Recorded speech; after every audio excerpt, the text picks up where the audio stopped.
Hai teman-teman, selamat datang di video kita kali ini. Mari kita jelajahi sejarah yang mengagumkan, yaitu masuknya Islam ke tanah Jawa. Sebuah perjalanan panjang yang penuh dengan cerita menarik dan penuh makna. Ini adalah kisah seru yang dipenuhi petualangan, pertukaran budaya, dan tentunya agama. Bayangkan bagaimana para pedagang dari berbagai belahan dunia bertemu di pasar-pasar yang ramai, berbagi cerita dan keyakinan mereka. Pada abad ke-13, Islam mulai menyapa Jawa melalui para pedagang dari Gujarat, India. Mereka menempuh perjalanan jauh melintasi lautan, membawa barang dagangan dan juga ajaran baru yang akan mengubah wajah Jawa selamanya. Mereka datang dengan kapal-kapal besar, membawa dagangan seperti rempah-rempah, kain, dan perhiasan. Namun yang lebih penting, mereka juga membawa ajaran Islam yang mulai menarik perhatian penduduk setempat. Para pedagang ini tidak hanya berniaga, tapi juga mulai berbagi tentang Islam. Mereka berbicara tentang keindahan ajaran Islam, tentang perdamaian, keadilan, dan persaudaraan. Salah satu sosok penting dalam penyebaran Islam di Jawa adalah Sunan Ampel.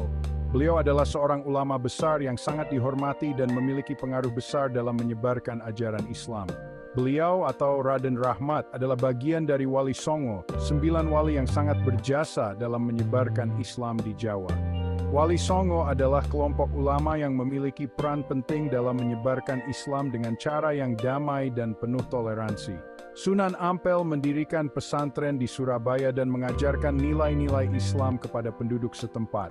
Pesantren ini menjadi pusat pendidikan dan penyebaran Islam yang sangat berpengaruh. Islam di Jawa tidak hanya diterima begitu saja, tapi juga berbaur dengan budaya lokal. Tradisi-tradisi Jawa yang kaya dan beragam mulai menyatu dengan ajaran Islam, menciptakan sebuah harmoni yang unik.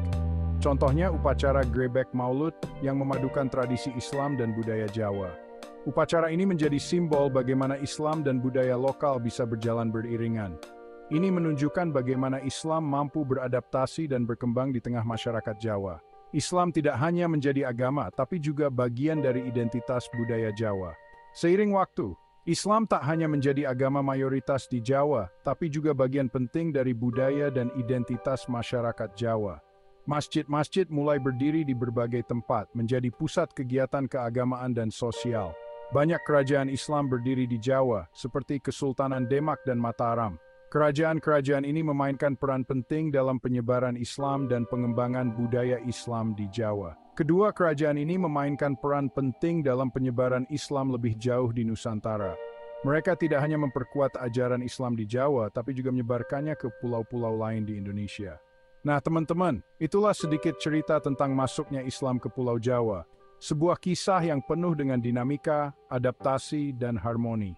Sebuah kisah yang dinamis dan penuh adaptasi. Islam di Jawa adalah contoh bagaimana agama dan budaya bisa saling melengkapi dan memperkaya satu sama lain. Jangan lupa untuk like dan subscribe untuk lebih banyak cerita sejarah menarik lainnya. Kami akan terus menghadirkan kisah-kisah inspiratif dari berbagai penjuru dunia. Sampai jumpa di video berikutnya. Terima kasih telah menonton.